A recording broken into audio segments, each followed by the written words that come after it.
My name is Rommel Fox. My corporation is WhoMentors.com Incorporated. It's a scientific research organization. I'm also an air battle manager for the United States Air Force. So I wanted to concentrate on two environments, air traffic management, as well as those persons like myself that do air battle management over different countries. The opportunity here is the FAA is actually looking for what we refer to as a Class 3 environment, where we want more interaction between human and machines. In this case, touchscreens are dominant in the field right now, but the HP Sprout provides the opportunity to provide a look-down or top-down perspective.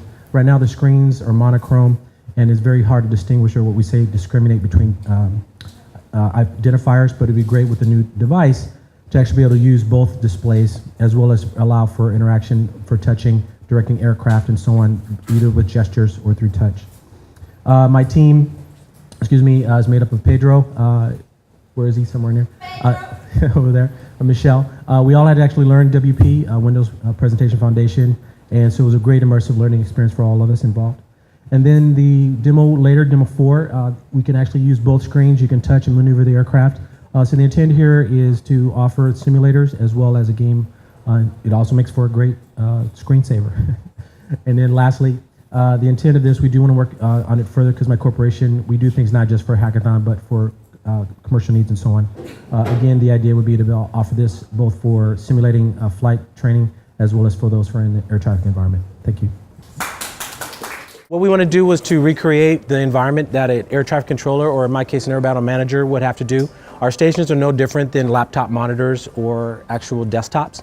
So it would be nice to actually be able to use commercial off-the-shelf technology to actually recreate the environment. So what we wanted to do here is replicate, instead of radar returns, which would be amber green light against a dark black screen, and the data or the symbology overlaps.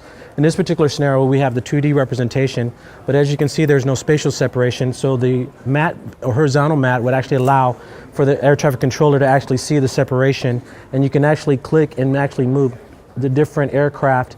In the next versions, we're going to have it where you can actually direct an aircraft and send information digitally to the aircraft so that can make corrections and so on. If anyone's familiar with the Asiana air traffic crash that happened a couple months ago, there wasn't a side view. The instrument landing system was down that day, so they didn't have a lot of information. It would have been nice to have seen the approach to that particular runway, and then someone could have reacted and sent information to the aircraft. But anyway, you can actually do multiple touching at the same time. So that's the display. Questions?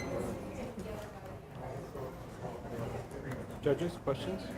What's the level of manipulation you can do right now? In terms of the air separation and so on, or yeah, so we can, the intent is there's a grid, actually, if you look, there's a overlaid on each one to show the altitude. So this would be the altitude representation, and this would show what we call the bubble in terms of separation between the aircraft. But yeah, we can overlay it, and you can actually change and then manipulate and then change the direction. In the next version, you can actually send directions and so on, and then it would communicate digitally to the aircraft. In an air battle management station, we actually have consoles to communicate.